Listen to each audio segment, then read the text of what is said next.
Hey everyone, so this is going to be my book review for Queen of Air and Darkness, written by Cassandra Clare.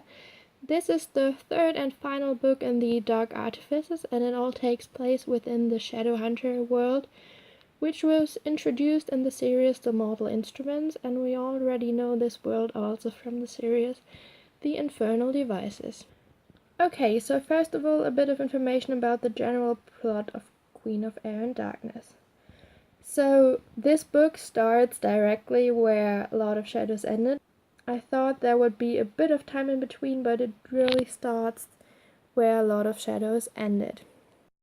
And if you already read Lord of Shadows, you know that that is quite an intense point, and that a lot of stuff happens at the end of Lord of Shadows, and we directly follow the outcome of that.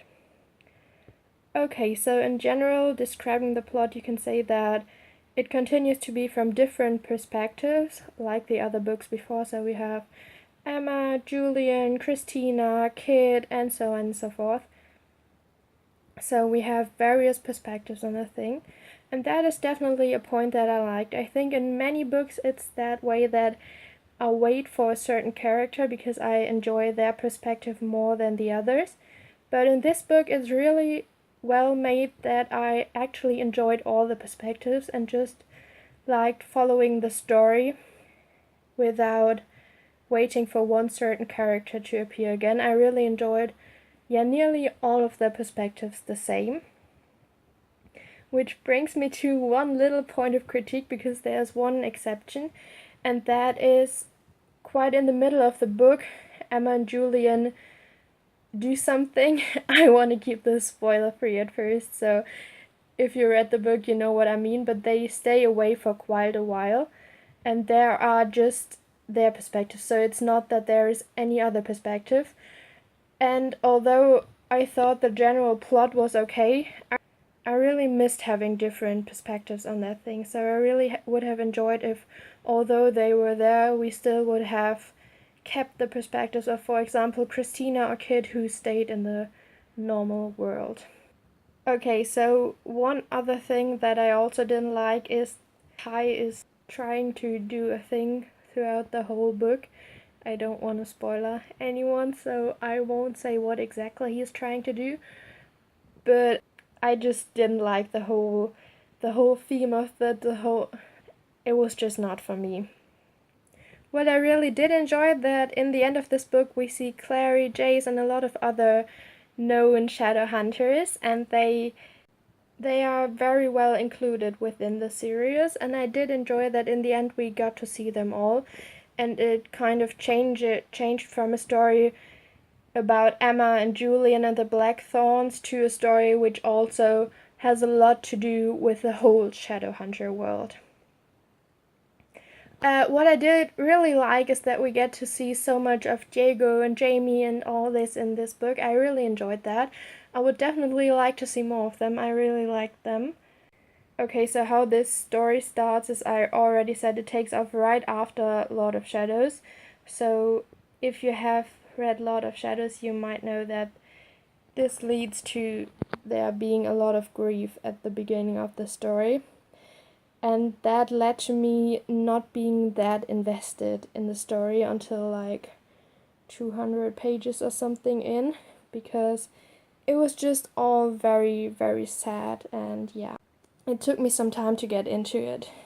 All in all, I gave this book 4 out of 5 stars because I really did enjoy it, but there were just some minor things, as I already said, that I didn't like that much. But I want to show you quickly a bit of the book inside, because actually all the first editions have drawings in them.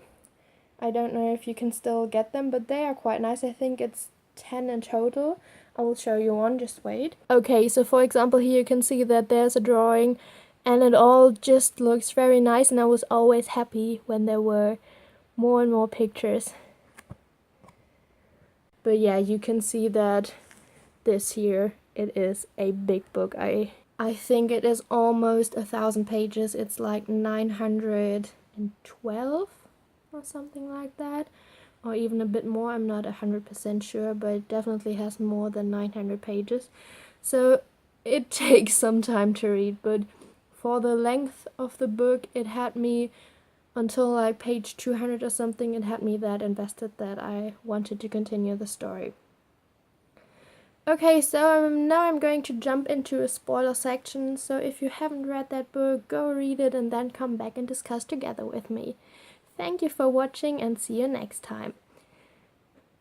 Okay, so my first big point of critique is that Julian decides to get rid of all his emotions.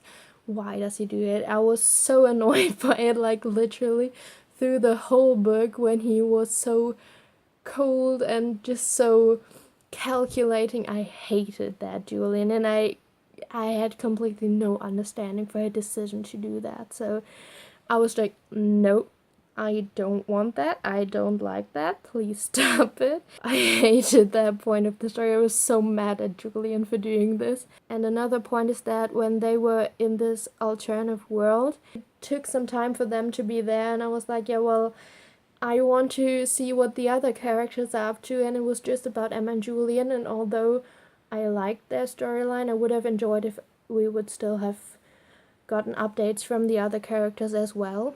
Okay, so another point. Oh my god, that ghost thing with Ty. It was also so annoying to me. I was feeling so uncomfortable the whole time because I was just like, no, please don't do it. This can't be good. And it turned out it wasn't good.